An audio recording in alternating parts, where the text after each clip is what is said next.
Hello friends, stock market की ताजा तरीन खबरों के साथ मैं आपके साथ बात करता हूं। ना केवल इंडेक्स के बारे में बात करूंगा मैं आपके साथ, बल्कि मैं बात करूंगा कुछ ऐसी न्यूज फ्लो के बारे में जो अभी हाल फिलहाल चल रही है और उनके क्या इंप्लीकेशंस हो सकते हैं। तो देखिएगा, सबसे पहले आप स्क्रीन पे देख रहे हैं निफ्टी बैंक इंडेक्स। आज का सुपरस्टार सेक्टर था निफ्टी और आईटी। दो ऐसे सेक्टर्स थे जिन्होंने आज पूरी की पूरी मार्केट की रैली को जो है पूरा जो है बूस्ट दिया। तो सबसे पहले हम बात करते हैं निफ्टी की। तो निफ्टी बैंक के अंदर जो है आज दिग्गज जो दो शेयर्स थे उन्होंने रैली पकड़ रखी थी। उनके अंदर सबसे पहला नाम है कोटक महिंद्रा बैंक का और दूसरा है आईसीआईसी बैंक का, और कुछ सपोर्ट जो है एचडीएफसी बैंक की तरफ से भी आ रही थी। तो बैंक निफ्टी के अंदर जो तीन शेयर्स थे ये मजबूती के साथ खड़े हुए थे। कमजोर शेयर्स के अंदर एसबीआई का शेयर था जिसका वेट है काफी, तो वो हालांकि मामूली गिरावट के साथ जो है ट्रेड कर रहा था, और एक्सिस बैंक जो है फ्लैट जो है काम कर रहा था। तो ये पांच जो शेयर्स हैं जो बैंक निफ्टी को मैनेज करते हैं, तो उसमें से तीन जो शेयर्स हैं वो आज पावरफुल थे। और कोटक महिंद्रा बैंक का शेयर्स तो करीबन 8-9% की जो है तेजी बनाए हुए था। तो ये था आज की बैंक निफ्टी से संबंधित खबरें। तो देखिएगा, बैंक निफ्टी जो है एक बहुत क्रूशियल लेवल के ऊपर जो है दोबारा से ट्रेड कर रहा है। तो ये देखिएगा 20,267 पर 566 पॉइंट की क्लोजिंग के साथ जो है 566 पॉइंट की क्लोजिंग के साथ जो है क्लोज हुआ। और ये इसका जो है निफ्टी का इंडेक्स, अगर निफ्टी की बात करें तो निफ्टी में भी जो है एक भयंकर जो है तेजी देखने के लिए मिली, और निफ्टी भी जो है आज 9,300 से ऊपर जो है क्लोज हुआ। तो निफ्टी के चार्ट की भी बात करें तो निफ्टी के अंदर भी जो है अच्छी तेजी थी, और निफ्टी जो है 9,313.90 की जो है उस पर क्लोज हुआ। 126.6 की जो है तेजी आज निफ्टी के अंदर भी देखने के लिए मिली। और निफ्टी में कौन से शेयर्स थे उनके बारे में भी थोड़ी देर बाद बात करते हैं। तो देखिएगा, अब उनके बारे में बात करते हैं जहां पर तेजी थी और जहां कमजोरी थी। तो कमजोरी वाले शेयर्स में थे हिंदुस्तान लीवर।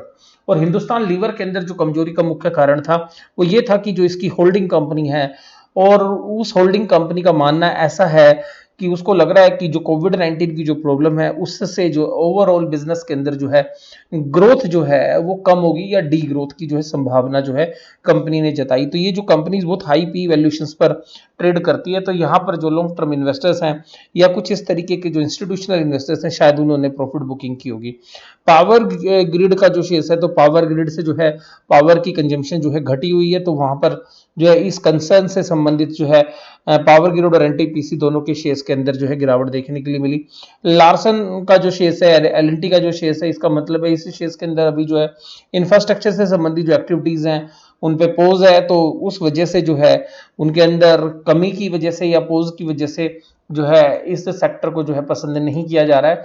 और एलएनटी जो है काफी बड़े प्रोजेक्ट करने में जो है माहिर है। तो अभी यहाँ पर जो है निराशा थी जो आज मार्केट के अंदर इन शेयर्स के अंदर। अब जो चार शेयर्स जो आज चल रहे थे उनके अंदर देखिए दो आईटी से संबंधित थे और दो बैंक्स थे। तो कोटक महिंद्रा बैंक का शेयर्स जो है 8.59% की 9% से ऊपर की तेजी जो है ये इंट्राडे ट्रेड कर रहा था, लेकिन बाद में जो थोड़ा करेक्ट हो गया। टीसीएस के शेयर्स के अंदर भी आज करीबन 6% की तेजी, इन्फोसिस में भी 6% की। आईसीआईसी बैंक के अंदर बहुत सारे शॉर्ट्स बने हुए थे एक न्यूज फ्लो की वजह से, कि जो एक ऑयल जो सप्लायर है उसको जो इन्होंने पैसा उधार दिया उसका जो है बैड डेट्स होने की संभावना है इनकी। तो उस न्यूज की वजह से बहुत सारे जो ट्रेडर्स हैं जिन्होंने शॉर्ट्स बनाए हुए थे फ्यूचर मार्केट के अंदर, वो आज शॉर्ट्स जो है कवर होते हुए नजर आए। और इसके अलावा दूसरी बात ये भी थी कि जो बैंक निफ्टी है या निफ्टी की बात करें तो यहाँ पर जो ऑप्शंस ट्रेडर्स थे तो उनकी जो है एक्सपायरी थी, तो जो वीकली एक्सपायरी थी, तो वीकली एक्सपायरी की वजह से भी जो शॉर्ट्स पोजीशन थी वो कवर होती हुई नजर आई। तो सिंपल सी बात यहाँ पर ये थी कि ये जो पूरी तेजी थी ये बेहतरीन तरीके से जो है आज काम आई, और सेंसेक्स भी जो है 483.53 की जो है तेजी के साथ बंद हुआ। तो जिन शेयर्स के बारे में मैंने आपके साथ बात की वो इंडिकेट कर रहे थे कि जो है जहां जहां पर भी शॉर्ट्स थे तो वहां पर शॉर्ट्स कवरिंग होती हुई नजर आई।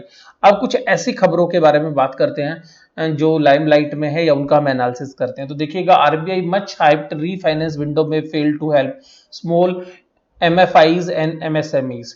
तो ये देखिएगा, सीधी सी बात ये है कि जो मीडियम साइज के जो फाइनेंशियल इंस्टीट्यूशंस हैं उनको, या एमएसएमई है जो स्मॉल और मीडियम एंटरप्राइजेज हैं, वहां पर फाइनेंसिंग की समस्या जो है आरबीआई की विंडो खोलने के बाद भी जो है वहां पर सुलझती हुई नजर नहीं आ रही है। और उसके मुख्य दो कारण हैं कि एक तो उनकी जिन कंपनीज के अंदर प्रॉब्लम्स हैं उनकी क्रेडिट रेटिंग जो है बिलो स्टैंडर्ड्स है जो आरबीआई ने गाइडलाइंस दी है उसके। और दूसरी बात ये है कि यहाँ पे जो रीपेमेंट की जो गारंटी है कि वो किस तरीके से पे करेंगे, तो वहां पर भी जो है कंपनियां नहीं बता पा रही हैं, जिसकी वजह से the due to the repayment close and the minimum rating required most of MFIs are not even approaching SIDBI. तो क्योंकि उनकी रेटिंग एजेंसीज नहीं, तो सिडबी से जो है रीफाइनेंसिंग के लिए नहीं बोल रही हैं। For refinancing said the P Satish executive director of Sadhan an industry body. तो सिंपल सी बात है कि इंडस्ट्री बॉडी के जो एग्जीक्यूटिव है वो बता रहे हैं कि क्यों नहीं आप हम अप्रोच कर रहे हैं कि वहां से जो है हमें यार क्योंकि जो आरबीआई जिस जो विंडो की बात कर रहे हैं नाबार्ड के लिए सीडीबी के लिए, वहां पर जो है हमारी क्रेडिट रेटिंग्स नहीं है और जो कुछ शर्तें हैं उस फाइनेंसिंग की वो जो है कंपनियां पूरी नहीं कर पा रही हैं। तो यहाँ पर जो है कोज ऑफ कंसर्न जो है अभी भी एनबीएफसी सेक्टर के लिए बना हुआ है। हालांकि आज एनबीएफसी सेक्टर जो है शॉर्ट कवरिंग की बदौलत, या आप ये कह सकते हैं कि उसमें बहुत सारे शॉर्ट्स बने हुए थे, वो कवर होते हुए नजर आए। अब बात करते हैं दूसरी न्यूज के बारे में कि कोविड-19 centre looks at 70,000 crore financial package for embedded power companies. देखिएगा पावर की जो है कंजम्पशन घटी हुई है और पावर कंपनीज जो है क्योंकि डेट बहुत है उनकी बैलेंस शीट के अंदर, तो उनको इंटरेस्ट रीपे करने में प्रॉब्लम आ रही है। दूसरी बात जो है क्योंकि पावर की कंजम्पशन कम है तो उनके जो रेवेन्यूज हैं वो भी घटे हुए हैं। और इस तरीके से उन कंपनीज ने जो अप्रोच किया है मिनिस्ट्री को, तो यहां पर ऐसी संभावना है कि इनके लिए कोई फाइनेंशियल स्टिमुलस जो है आएगा। The union power minister will likely take the proposal for cabinet approval. तो ऐसी संभावना बताई जा रही है कि कैबिनेट अप्रूवल के लिए एक प्रस्ताव आ सकता है as early as next week में, which could offer debt moratorium. तो इनका जो डेट है उसका मोटेरियम है यानी कि उनका पीरियड बढ़ाने की बात होगी। रीवर्ट लोन ओवर 7 to 8 years। तो उनके जो पीरियड्स है वो 7-8 साल आगे बढ़ाने की बात हो रही है। तो वास्तव में अगर ये होता है तो ये वास्तव में एक बैंक्स के लिए जो है एक बुरी खबर होगी। तो क्योंकि यहाँ पर जो इकोनॉमी में जितनी भी प्रॉब्लम्स आ रही हैं वो सब बैंकों के लिए जो है मुश्किलें जो है खड़ी करने वाली हो रही हैं।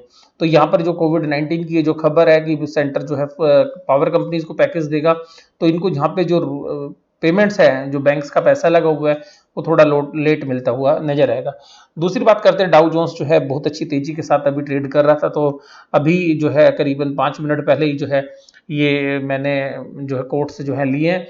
तो डाउ जोन्स जो है 331.14 और 1.41 की जो है तेजी के साथ जो है बाजार ट्रेड कर रहे हैं। तो यूएस के जो बाजार हैं उनके अंदर भी बहुत बेहतरीन जो है तेजी देखने के लिए मिल रही है। और उसके बाद जो है अगली जो बात हम करेंगे वो कुछ ऐसी न्यूज से संबंधित करेंगे जो भी हाल फिलहाल में हमारे लिए चल रही हैं और मार्केट में हमारे निवेश से संबंधित कुछ ऐसी बातें। और ये जो पोर्शन है देखिएगा ये काफी बेहतरीन पोर्शन होगा, तो करीबन 3-4 मिनट के आसपास जो है मैं इसमें टाइम स्पेंड करूंगा और आप देखिएगा। बहुत सारे लोग जो है वो ये सवाल पूछते हैं कि सर अब क्या करें स्टॉक मार्केट में। तो देखिएगा कोटक जो इन्वेस्टमेंट एडवाइजर्स लिमिटेड हैं, जो यानी कि कोटक की जो कंपनी है जो इक्विटी में डील करती है, वो लोग अपने इन्वेस्टर्स को क्या कह रहे हैं वो ध्यान से सुनिएगा। तो वहां पर जो है आपको एक बात समझ में आएगी कि जो न्यूज़ फ्लो है वो क्या कह रहा है। तो देखिएगा सबसे पहली बात क्या है कि जो न्यूज़ फ्लो है, तो यहाँ पे देखिएगा the top investment adviser to rich Indian is asking wealthy client to desist from loading up equity even as the nation's stock indexes get back into the bull territory. कहता है कि index में बेशक से तेजी आ रही हो लेकिन आप खरीदने मत आइए। We are maintaining the view that there is a very uncertain environment, hence investor must not take impulsive decisions. तो जल्दबाजी में कोई भी फैसला ना ले। Shobhit Mathur, director at Kotak investment advisors limited, उन्होंने अपने एक इंटरव्यू में एक जो है चैनल के साथ ये बात कही। We are asking clients to keep a close watch on the situation of sign of improvements और वर्सनिंग। देखिएगा ये बात मैं आपके साथ करता जा रहा हूं और ये जो है बहुत इंपॉर्टेंट जो है एडवाइस जो है कोटक ने अपने इन्वेस्टर्स को दी है। और वो सीधी सी बात बोल रहे हैं कि देखिएगा अगर आपको साइन ऑफ इंप्रूवमेंट्स नजर आते हैं तब आप आइएगा, अगर साइन ऑफ इंप्रूवमेंट नजर नहीं आ रहे, पोजीशन और वर्स हो रही है, तो जो है आप अभी भी अपनी जो इन्वेस्टमेंट है उसके साथ रखिए। तो ना तो वो बेचने की सलाह दे रहे हैं और ना ही वो ये कह रहे हैं कि अभी खरीदिए। तो we are maintaining the view that this is a very uncertain environment, hence investor must not make impulsive decisions, किसी भी तरीके का डिसीजन नहीं, ना खरीदने का बोल रहे हैं ना बेचने का बोल रहे हैं। तो वो कह रहे हैं कि देखिएगा जैसी पोजीशंस होगी उसके साथ साथ जो है हम बात करेंगे। तो यहाँ पर देखिएगा इसके अंदर आपको ये बात समझ में आ गई होगी कि जो बड़े इन्वेस्टर्स हैं उनको किस तरीके की एडवाइस जो है दी जा रही है।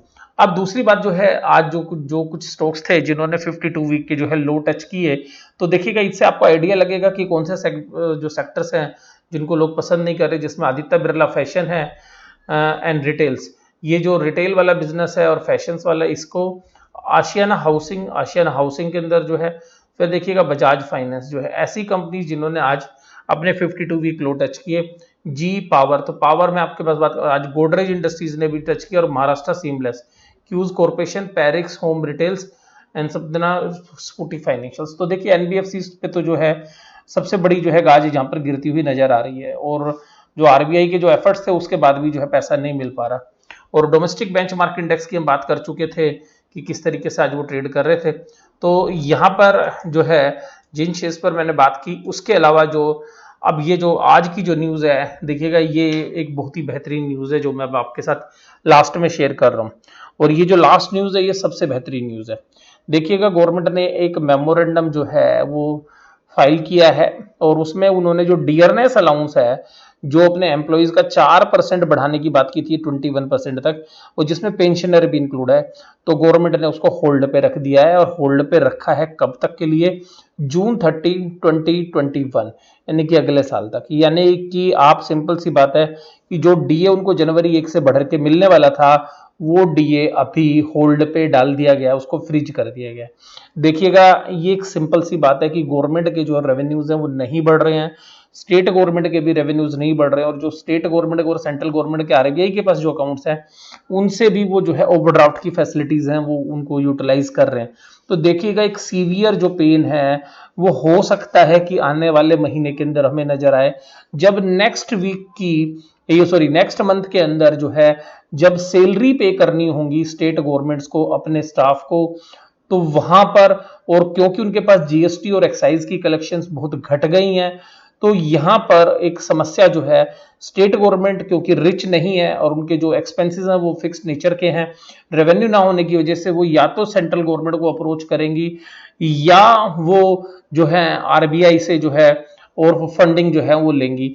तो इस तरीके की जो समस्या है वो भी और स्टेट्स के अंदर भी जो है आएगी, और स्टेट गवर्नमेंट्स ने भी जो अपने पैकेजेस इंप्रूव करने थे, अपने एम्प्लॉयज के जो सैलरी इंप्रूव करनी थी या जो प्रमोशंस थी, उनको वो शायद होल्ड पे रख देंगी, क्योंकि सेंट्रल गवर्नमेंट भी क्या कर रही है कि सेंट्रल गवर्नमेंट ने भी ये डीए बढ़ाने से मना कर दिया है। और मुझे इसके बाद जो है कुछ और घटनाक्रम जो है वो लग रहे हैं कि वो क्या घटनाक्रम हो सकते हैं, वो मैं आपके साथ डिस्कस करता हूँ। देखिएगा अगला घटनाक्रम ये हो सकता है कि गवर्नमेंट जो है कुछ अपने डिपार्टमेंट्स के अंदर रिक्रूटमेंट को बंद कर दे due to the financial problems. तो हो सकता है कि सेंट्रल गवर्नमेंट और स्टेट गवर्नमेंट जो नई रिक्रूटमेंट्स हैं उन रिक्रूटमेंट्स को कम कर दे, और उन रिक्रूटमेंट्स की कम होने की वजह से क्या होगा कि अनएम्प्लॉयमेंट की जो सिचुएशन है वो जो है वर्स हो सकती है। तो एक ये समस्या जो है हमें देखने के लिए मिल रही है। दूसरी बात जो ये है कि जो स्टेट ट्रांसपोर्ट के अंदर जो बसें वगैरह वो खरीदते थे, तो उनकी जो कंजम्पशन है वो शायद वो बसेस वगैरह भी जो है नहीं खरीदेंगे, यानी कि जो गवर्नमेंट की स्पेंडिंग्स होनी थी व्हीकल्स के ऊपर, वो व्हीकल्स के ऊपर भी कम होती हुई नजर आएगी। इसके जो और इम्प्लीकेशंस हैं, जैसे गवर्नमेंट जो है स्कूल के ऊपर, हॉस्पिटल्स के ऊपर या जो बाकी सोशल वेलफेयर है उनके ऊपर जो चीजें होती थी, तो वो जो खर्चे हैं उन खर्चों को शायद कम करती हुई नजर आएगी। इसके अलावा हमें ऐसा लग रहा है कि गवर्नमेंट कहीं ना कहीं अगर उसको रेवेन्यूज कम होते हैं तो जो इनकम टैक्स हैं या जीएसटी के रेट्स हैं वो शायद बढ़ा ना दे, तो ये भी जो चांसेस हैं हमें लग रहे हैं। तो सिंपल सी बात है कि ये जो प्रॉब्लम है जो लॉकडाउन की वजह से भी अराइज हुई है, अब इसके जो फाइनेंशियल इंप्लीकेशंस हैं वो लॉकडाउन खुलने के बाद शायद हमारे को नजर आएंगे। इसीलिए जब अभी मैं आपके साथ बात कर रहा था तो कोटक इंस्टीट्यूशनल इन्वेस्टर एडवाइजर्स के जो हेड थे वो यही बात कर रहे थे कि देखिएगा कि अब वो अच्छा होगा या खराब होगा, वो अभी आपको उसके लिए इंतजार करना चाहिए, और आपको बहुत जल्दबाजी में निवेश के फैसले नहीं लेने चाहिए। तो अब यहाँ पर जो बड़े जो एडवाइजर्स हैं जो एडवाइस कर रहे हैं, तो अगर उनको हम तरजीह दें तो आपको ये बात समझ में आएगी कि किस तरीके के जो है फैसले हमें लेने हैं। तो मेरा जो आउटलुक है मार्केट के ऊपर, देखिएगा वो अभी जो है जिस तरीके का घटनाक्रम चल रहा है और मार्केट एक रैली कर चुका है, तो मैं जो कोटक इंस्टीट्यूशनल जो इन्वेस्टर्स एडवाइजर्स हैं उनकी राय से जो है जो है बिल्कुल जो है सहमति व्यक्त करता हूँ और मुझे भी लगता है कि यहाँ पे इन्वेस्टर को जो है एक समझदारी से फैसले लेने पड़ेंगे। हालांकि ट्रेडर्स अपने जो भी उनके टेक्निकल्स हैं उसके अकॉर्डिंगली जो है वो ट्रेड्स कर सकते हैं, उनके लिए मैं ये जो है बात नहीं कर रहा हूँ, लेकिन इन्वेस्टर्स के लिए जो है बहुत समझदारी का जो है समय शायद ये है। तो मैं यहाँ पर जो है अपनी वीडियो जो है समाप्त करता हूँ। वीडियो आपको किस तरीके की लगी ये आप मुझे बताते रहते हैं, आगे भी बताते रहिएगा। और यहाँ पर मैं अपना ये एनालिसिस आज का समाप्त करता हूँ। वीडियो देखने के लिए धन्यवाद। Thank you very much.